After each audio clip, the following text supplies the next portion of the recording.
The road to the PGA. Rasmey Kong is a amateur golfer who's trying to get on the PGA Tour. I know this young man for a couple of years. Well, he graduated high school 2 or 3 years ago, and he went to Q school, qualifying school last year, where he was first place, first and second round, and third round he didn't do well, and so he was out. And it's a long road there. We learn about what it's like to qualify for some of these tournaments and the lonely life of being a golfer. It's a very, it's an elite sport. It's a wonderful sport. Doesn't, a lot of people don't have the best view of it, but the popularity has risen since the pandemic of playing golf. But Razmi is a fascinating young man, very disciplined, and his heart is set on it. He works very hard. It's a great conversation about how fair it is and what it's like, and what people should know. I hope you enjoy it. I'm Joey Pinz. Our podcast mission: how do we use discipline to better ourselves and society? As I talk to interesting people and discuss how they use discipline in their family and their passion in their careers and how it helped them. Our podcast vision: growth through learning from others. Joey Pinz Discipline Conversations. Raz, thanks so much for doing this. Yes, no problem. I really appreciate this. So, Yes. so tell me, what beauty do you find in golf? What attracts you so much to it? Um, I mean, there's a lot of things.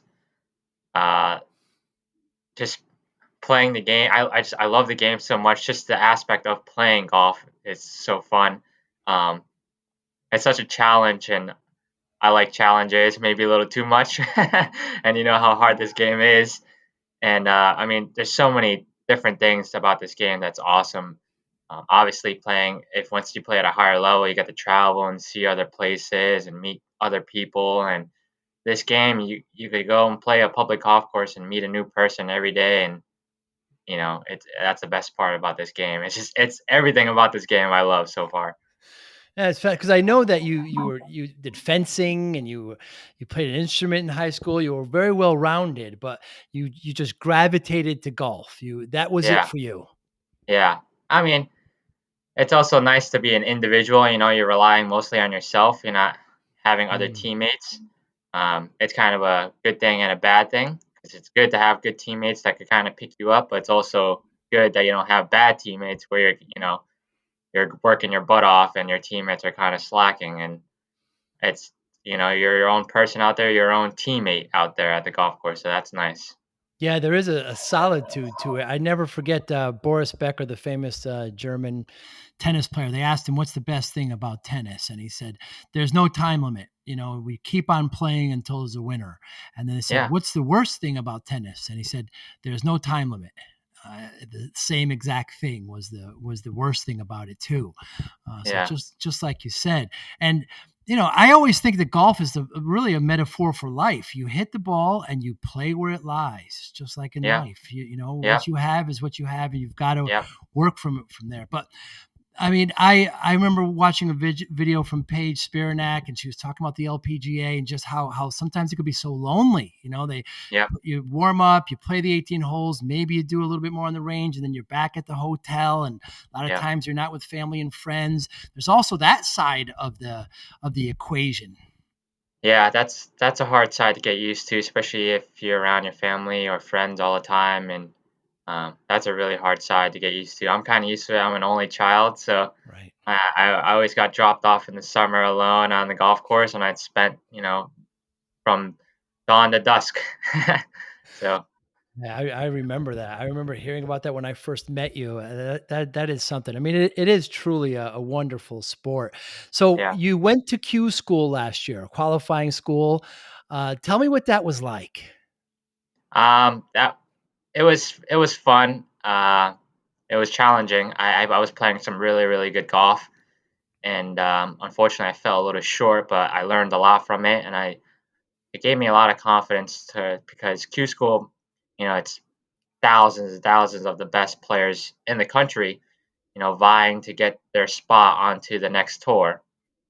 And for me to win the first two stages, that was big for me, and it gave me a huge confident boost for that. I know like these are players from all over the country, actually all over the world, Mm. trying. And it was nice to pull through and win those two first stages. And the final stage, I mean, I didn't have my best golf, and I shot 500 par still, which is still pretty good over a Yes. course of 4 days. And I just fell a little short, but that's okay. Like I said, I learned from it, and I know that I could get to that level again. And that's the beauty of this game. You just got to keep trying. You can never be your best. There's always someone better and someone better, but you just got to keep working at it. Yeah, that's really incredible. So the first 2 rounds, I remember following you, you did really, really well, and Yeah, then the next as I remember, the greens were running very fast, I think you said like a 12 or something, and then, like, the yeah, next course, all of a sudden it crashed down to an 8 or something. yeah, yeah. So the first two courses were beautiful courses, and then the final course that they didn't really maintain the course as well as I thought they would. And I'm usually pretty good on fast greens.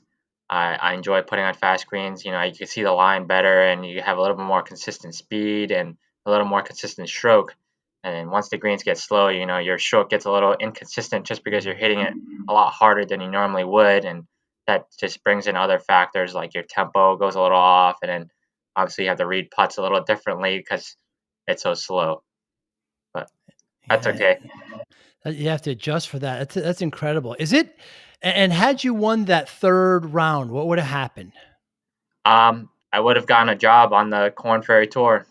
Yep. Wow. That's it. It would have taken me right on the Corn Ferry Tour, and that would have been a huge step in my career. Huge So step. so the Corn Ferry Tour compared to the PGA Tour is what? It's like it's just the one step below the PGA Tour. So a lot of the guys that go from Corn Ferry Tour, they end up graduating. They call it the top 25 of the money list from that Corn Ferry Tour at the end of the year, graduates to be on the PGA Tour. And obviously, the people that finish like top 100 get to keep the card for the following year for Corn Ferry Tour. So you keep trying, but it's And does just it I'm sorry. good. It's just one step away from your PJ Tour, and that's what everyone wants to be right on that PJ Tour. Absolutely. And so does everybody on the Corn Ferry Tour have to go to Q school? Yes, everyone. Yep, I yep. see. I see. Very, very so is Q school fair? Ah, it's a fine line. I would say it's somewhat fair because it's 4 days. You actually get 4 rounds to play in, but it's not fair because um like I won the first two stages, and winning gets you nothing. Mm. So, and it's the top 25 qualifiers of each stage move on to the next stage. And you would think winning a stage or finishing top three in a stage kind of would help you skip a stage, but instead it doesn't. So like um, when I won the second stage, I shot 18 under par, and I ended up beating guys that qualified for the next stage by 13, 14 shots. Wow.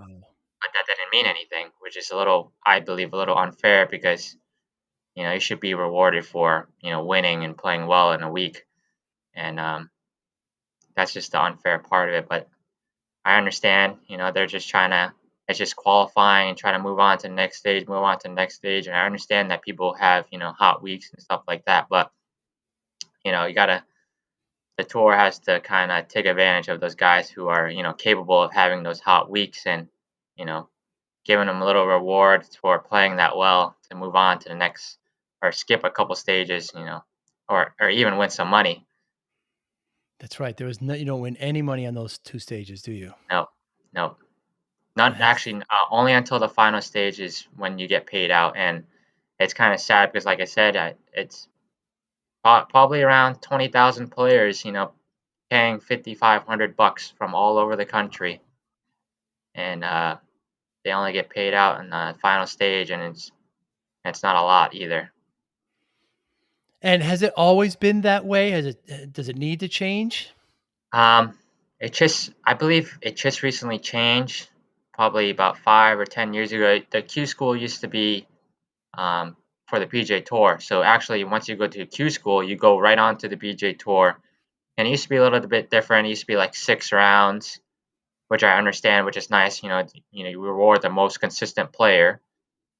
And yeah, it used to go right to the PGA Tour, but now it just goes right to the Corn Ferry Tour, which is a step below.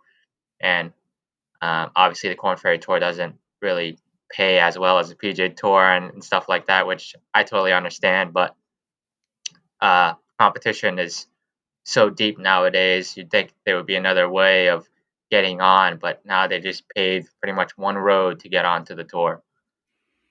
Incredible, incredible. And if I mean, there's got to be others that feel the way you do about doing so well in the first rounds and at Yeah, least getting.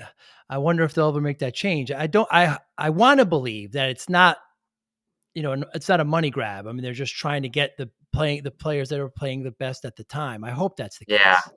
yeah. I hope that's the case too. But I mean, I've heard stories of where this money kind of goes and stuff Mm. like that, and I kind of don't want to believe it sometimes because they make a lot of money. The PJ Tour makes tons of money, which I understand because that's everyone wants to get to that job to be playing on the PJ Tour, and that's one of the greatest jobs in the world. So I understand they should get rewarded, but it kind of stinks for the guys that are up and coming, graduating high school, graduating college, that are really really good and trying to move on to the next level and achieve their dreams.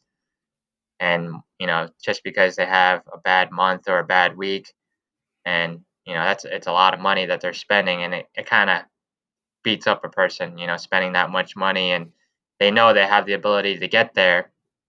And once they don't go through the first time or second time, or guys even do it 15 times, Mm.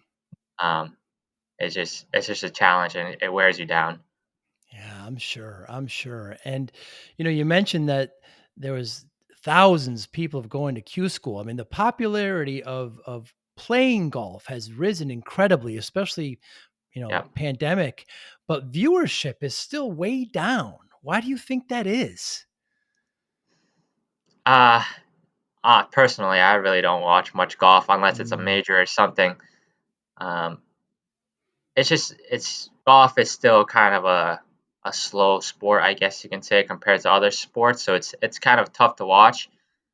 But once you start playing it and getting outdoors and doing it yourself, you understand and really fall in love with the game, and like, wow, playing it is so much better than watching it. And I totally understand that. And that's probably why the viewership is down. Even though, I mean, we got some nice big names coming up, and you know making golf entertaining again and popular again. But still, it's nothing like playing it yourself. Golf.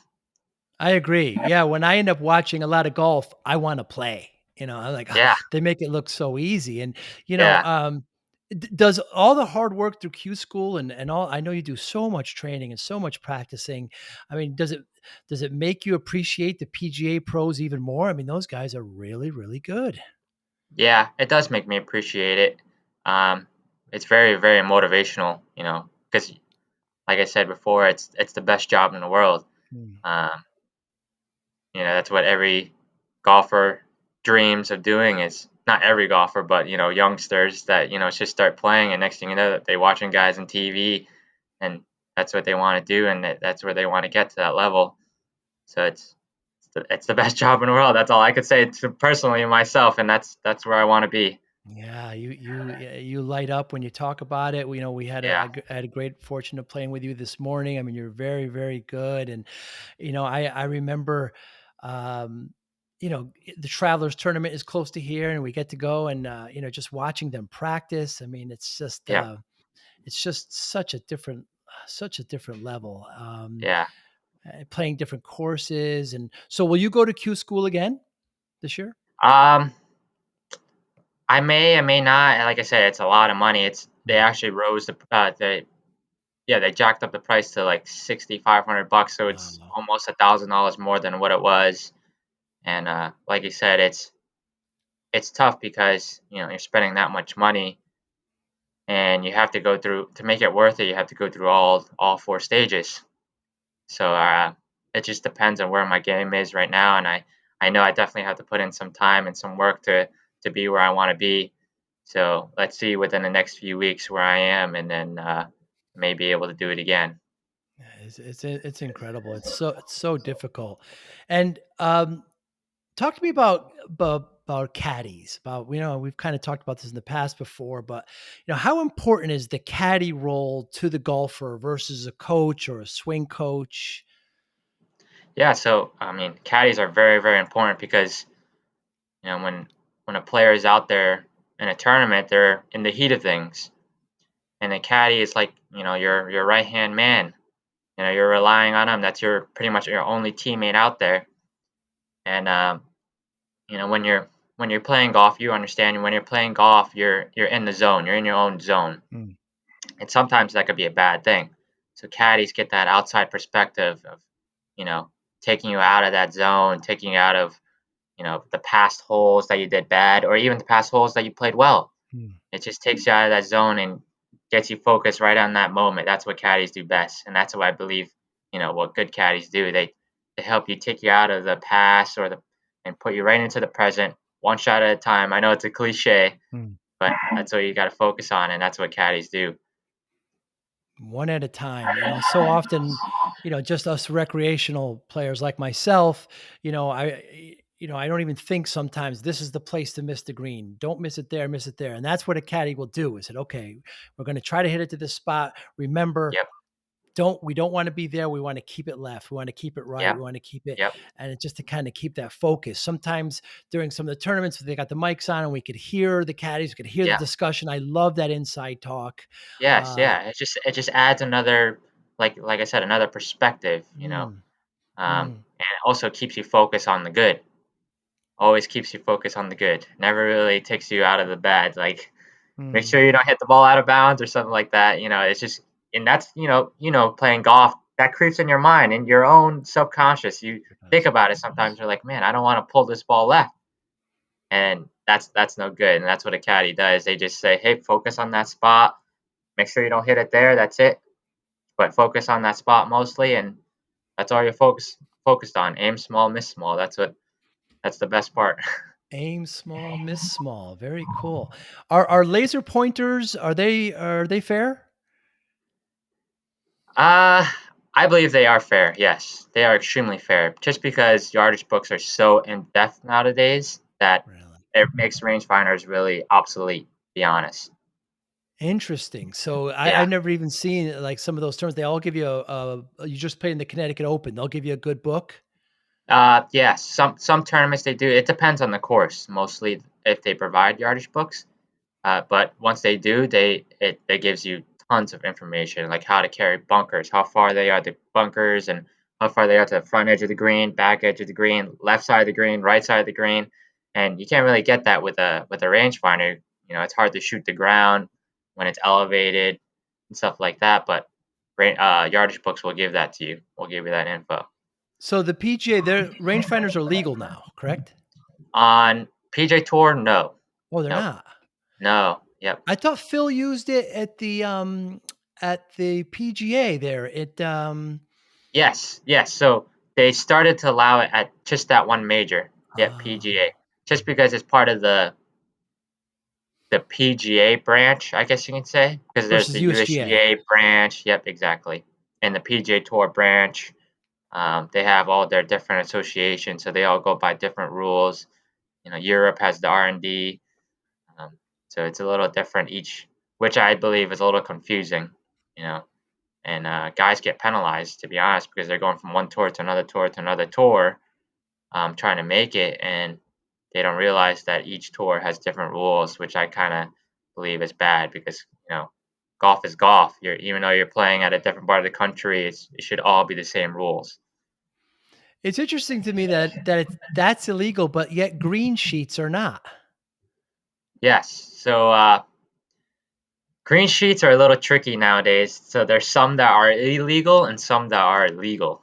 I Um, didn't know that. So green sheet again just gives you all the contours and the grooves of each green. yes, yes. It's just right now I believe it depends on the size. So if it's like I forgot what certain size, but if it's so big that you can see like every depth or every detail of a breaking putt, I think that's illegal. But I Hmm. think it has to be like a certain size to be legal.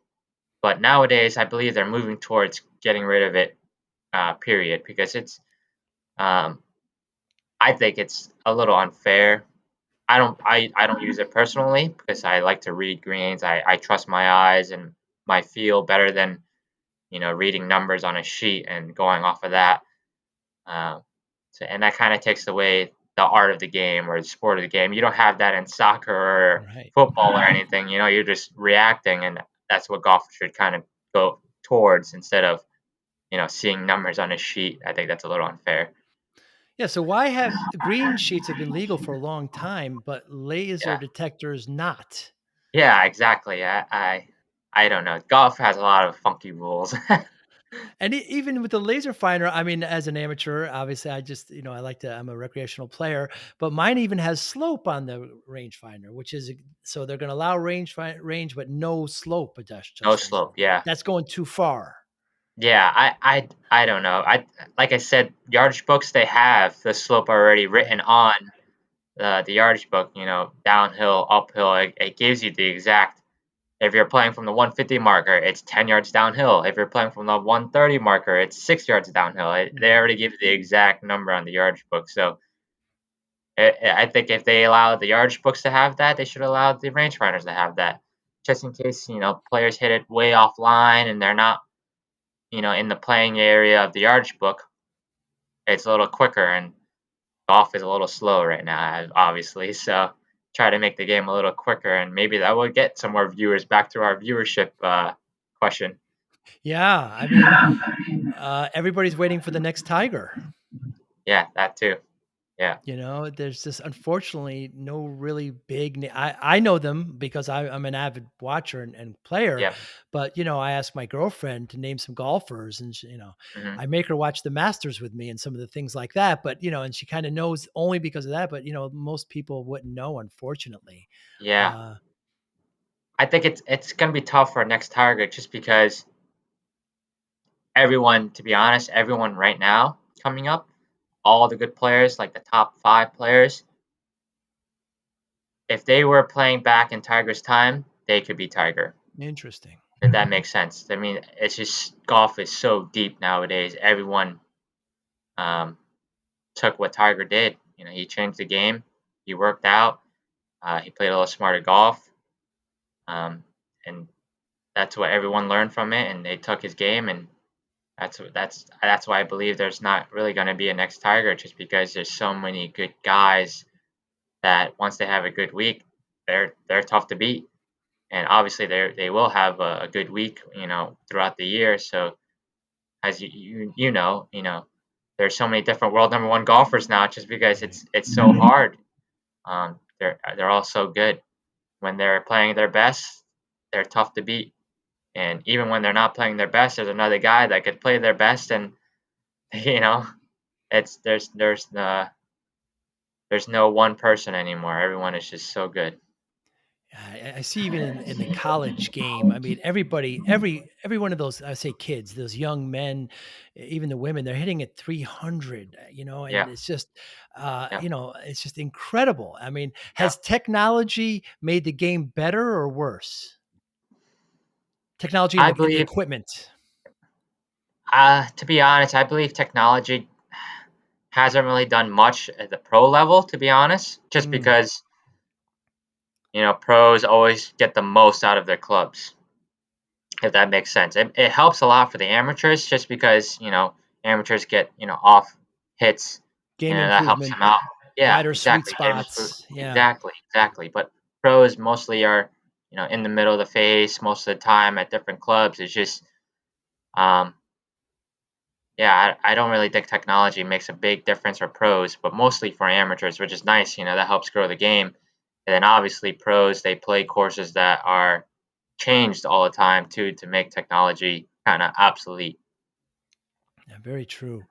What makes you happiest most about golf? We talk about its beauty, how you love the solitude and you love the camaraderie hmm at the same time. But is there a particular, like, what makes you happiest specifically about a round?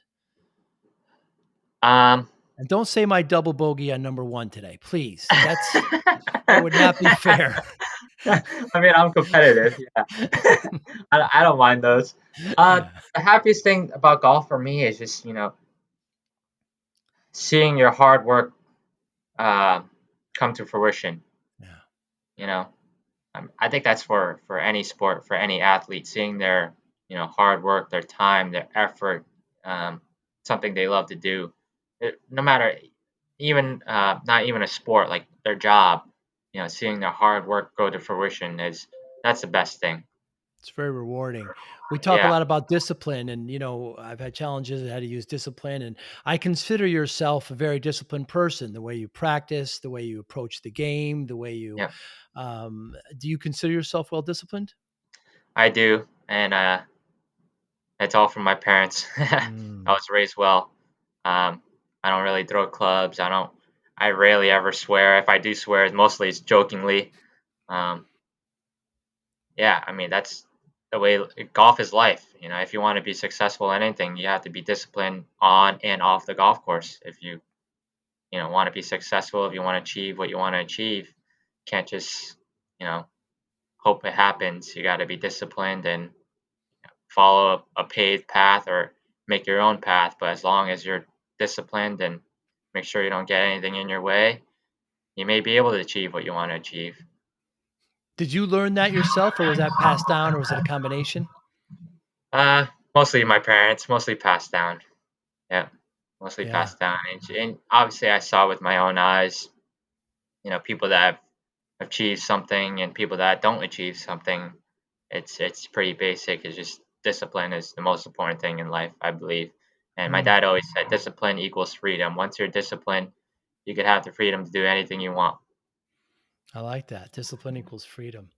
Do you consider your golf game art or science or both? Both. How Yeah, so? More heavy on one? uh it's a good mix. Uh my dad always said, he taught me golf. You always have to find the best of every aspect to, mix it together and get the best combination, I guess you can say. Hmm. Uh, there's some science behind golf about uh, the swing, the basics of the technicality of a swing, obviously, and then you have the art of the swing, just the basic motion of the swing, the physics behind the swing, which is the science again, and then you have the art of the swing of maneuvering the ball where you want to maneuver it to. Yardages are the science with the wind and different factors, and then obviously you have the art of shaping the shot of getting it where you want it to be against the wind or with the wind. So it's just a fine combination of the two just to get the best out of it. Perhaps that's one of the beauties of golf. I'll sit at, let's say, 150 yards. There's a slight breeze. I got an easy lie, and a little front pin, and I'll think, okay, this has got 9 iron written all over it, but my gut is telling me I got to go up to an 8. Uh, I'm gonna go with my gut. I mean, whatever. When Yeah. that happens to you, where it's 90% science, but do you let your gut take over? Yes, You I do. do. Because at the end of the day, yes, there's science behind it, but you're swinging the club. Right. So whatever your body feels most comfortable with, I would go with that because it's still a sport. You have to be reactive. If you're not comfortable with something, don't do it because it's still a sport. If you're not, you got to be comfortable with it. Even though it may cause a bad result, that bad result may be better than the other decision that you made just because you're doubting yourself. Very true. Very true. Very wise. So let's just assume for a moment that you go to Q school again, and knock on wood, and I'm right there with you. You break through. You get on the Corn Ferry Tour. What happens at that point? Does your life At that dramatically point, change? it does. It changes a lot just because once you get status on a tour, it opens a little bit more doors for you. Especially on the Corn Ferry Tour, you get to play um, kind of more events. So I do Monday qualifiers right now, and they for me since I don't have status, it costs 450. and if I have status, they'll cost me $100. So right there alone, I could play 4 Monday qualifiers to the price of the one that I'm playing right Wow. now. So that opens a lot of doors there. Also, you can play in Monday qualifiers for PGA Tour, and that's only $100 instead of what I do right now. You have to do pre-qualifiers, so you have to do 2 steps to do a qualifier for Interesting. the PGA Tour. So that helps out. Getting status, you get sponsors. Sponsors will help you out too. Equipment deals, and actually those equipment deals sometimes will pay for entry fees for tournaments, which Really? is huge. Yeah. So uh, at this point, people on the Corn Ferry Tour level, it's all about just playing as many events as they possibly can, um, just to get the exposure and get comfortable with playing, higher level events. And once you play more, you'll get better, and that's the way it works. But it's like I said, it is life changing once you get that status. Wow. Wow. And that is your goal. Yep, that's my goal by the end of this year, hopefully to get status. Yep, and Wow. it's like securing a job. There's no Mm. other feeling, You gotta once you get status, you're securing a job for you for next year, a place to play, something that's a little more consistent. Because everyone loves consistency in their life. Go through some sort of routine instead of really searching around and looking for a job. It gets challenging. Yeah, you tell me about those long trips you make to all the way across the country to play, and you have to pull Yeah, over every 8 hours or so, get to a range and hit some yeah, balls, and, yeah. Make you're a sure your tall body young doesn't get man. out of whack. Yeah, yeah, exactly right, and, what should people know about, the road to the PGA or to the Corn Ferry Tour now? What should the general public know about that? Uh, what should they know? Yeah, what don't you think they know and that they should? How difficult it is and Yeah, it's very difficult. They think that since we're playing golf, they always say, "Oh, mm, they're playing golf, they're living the life." It's not all roses, Yeah, even the guys on the PGA Tour, they don't really know the path that they had to go through to get out there. Like we talked about the challenges of driving cross country with older cars, sometimes that break down, and next thing you know, you're gonna have to pay to fix your car, and sometimes you have to sleep in rest areas and stuff like that. Um, yeah, wow. it's nice that we're playing golf, but there's a lot of things that go behind the scenes of, you know, finding cheap hotels that are sometimes a little sketchy to stay at with the areas that you stay. And then obviously just getting some practice, because you're traveling all the time. You just to find a place to practice and play without spending an arm and a leg. It's challenging. That's incredible. It's absolutely incredible, and, you mentioned that a lot of the PGA pros that are on, when they got on, you're saying that they don't realize what they did to get on. Could you elaborate on that? Yeah, so I mean, a lot of fans. I don't say all of them, but some of the fans they when they see a guy win on the PGA Tour, they're making a big check. They're making nice checks. I think they're making like 1.7 now. I think for PGA Tour wins, and Right. probably 2.2 million for majors.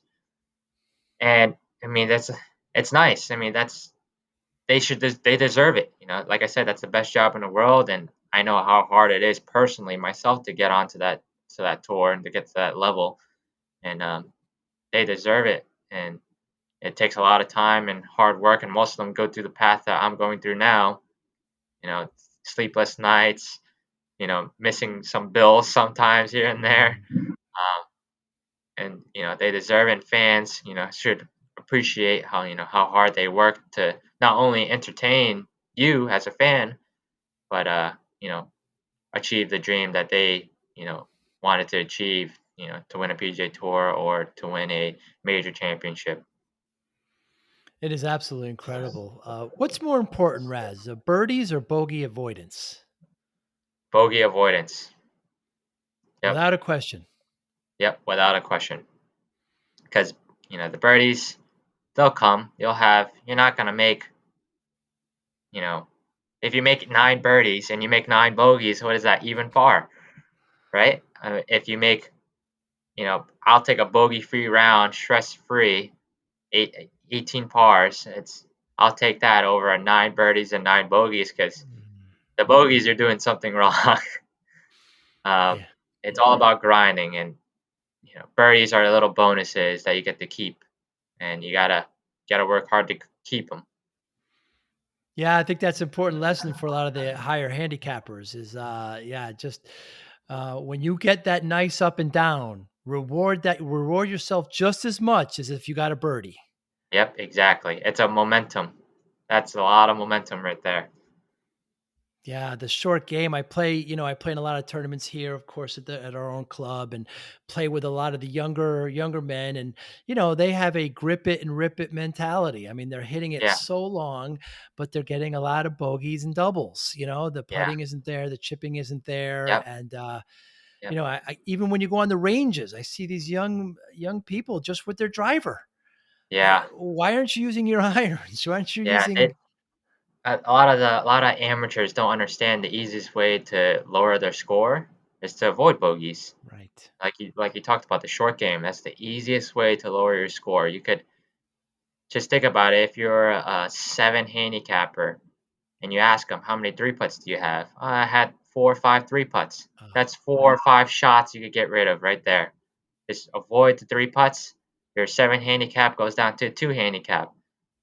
I mean, even for the pros, most of their bogeys are, from around the green. They rarely ever hit the ball out of bounds or lose a ball in the water. Most of their, drop shots are from short game. And that's the easiest way to lower your score is chipping and putting, like you talked about. Like, just don't hit driver all the time on the range. Go work on the chipping green and the putting green for a couple hours. Yeah, absolutely. It makes such a big difference. Is the adage, putt for no, I'm sorry, drive for Drive show, for putt for show. dough. Yep. Yes, Yeah, that's you've very always true. yeah, Yeah, makes a very big, true. big difference, and yeah, just avoiding, you see some of the higher handicappers come off the course and, I got 3 or 4 birdies today. And then, I can't help but ask how many bogeys. Even the pros on the tour, they average a little under 4 birdies around. Isn't that right? Yep. Yes, that is 100% right. And you'll even see like their scoring average is only, when they're playing their best, their scoring average is only like a 70 sometimes, Wow. which is 200 par around, and they're averaging 4 birdies around that we talked about. So they're having still 2 bogeys, but they get rid of those 2 bogeys, they're shooting 68. It's That's just incredible. from bogeys right there. So if you could keep your birdies, it's nice. It is very nice, very nice. And I guess that's a lesson with a lot of just the popularity. We're here in Connecticut, and just the courses are just so busy now, more than I've ever seen. There's waiting lists on the courses, and just the popularity of the game itself, of playing the game, has increased so much. It's really nice to see. Yes, And it is. I wonder if the equipment manufacturer will start making money. I mean, they don't really make a lot of money, do they? Maybe that'll change. Uh, I hope it does change, but it's just equipment manufacturers, they come out with a new thing every single Right. year, and I feel like they lose a lot of their money from that. They're hurting themselves, doing new advertisements and then making the new club. It's just, I think that's where they're losing their money if they stop making new clubs every year. Yeah, they're forced to, like, they have the big showdown there in, what is it, Orlando or something, and everybody has set to have something new. Yep, I don't wanna yep. say the manufacturer, but I remember this one manufacturer just kinda painted their clubs white. It was the same Yeah, thing, but the yeah, heads they yeah, painted white, and yeah, they sold like crazy, people. That's yeah, a honeymoon yeah, period, they call it, when they get a new club and they're hitting it yeah, well in the range, and then, yeah, 2 weeks later, nothing. yeah.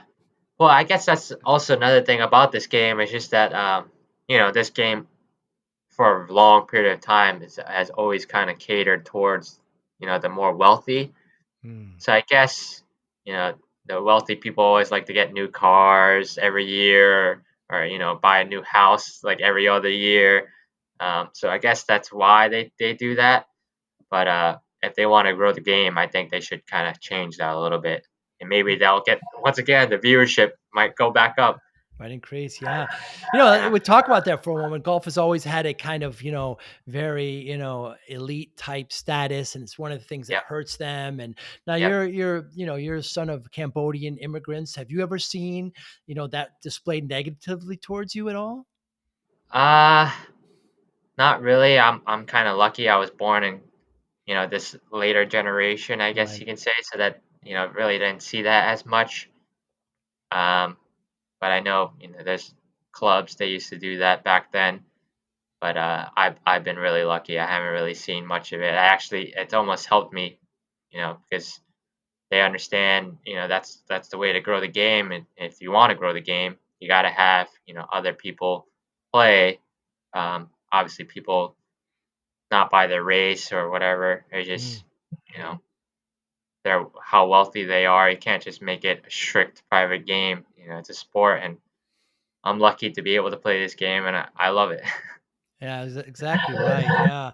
Yeah. So what is the PGA doing right? Are they opening it up for everybody, for the kids, for the youth? What are they doing right, the PGA? Yeah, I believe they have like a first tee program which helps the youth, and most of their first tee programs are in like inner cities, which is really nice. I've actually volunteered when I was in high school. Awesome. I did 200 hours of community service teaching inner city kids about the game of golf That's because incredible. you know like you talked about earlier, golf is like life. The discipline behind it, etiquette behind it is just it helps you know raise a kid to be a better person. That's the beauty of this game.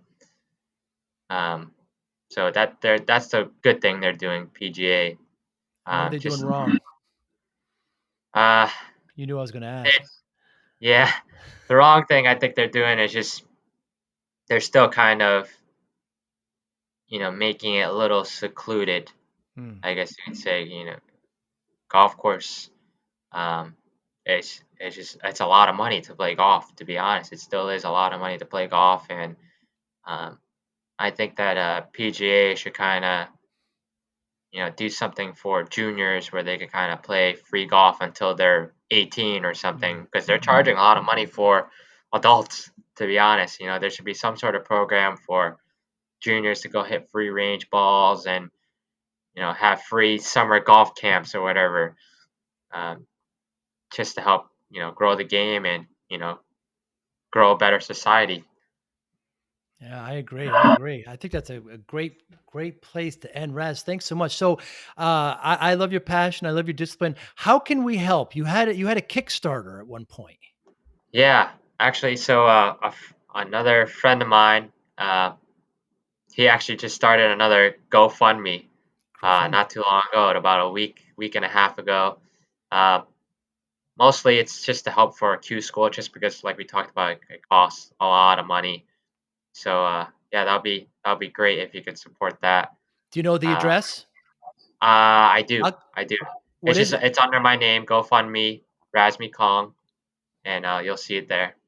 Fantastic. Raz, thanks so much for your time today. I really enjoy it. I love your passion. I love your Yes, discipline. yes, Joe. I am with you 100%. If there's anything I could do, you always reach out, and I can't wait till you get on the tour and you invite me to some of Yes. those really nice courses. Oh, yes, definitely. You're on the top of the list to go play with me everywhere and anywhere we're going. We're playing. Raz, thanks so much. I will talk to you soon. Thanks for doing this. Yes. Thank you. Be well. Bye now. Bye bye.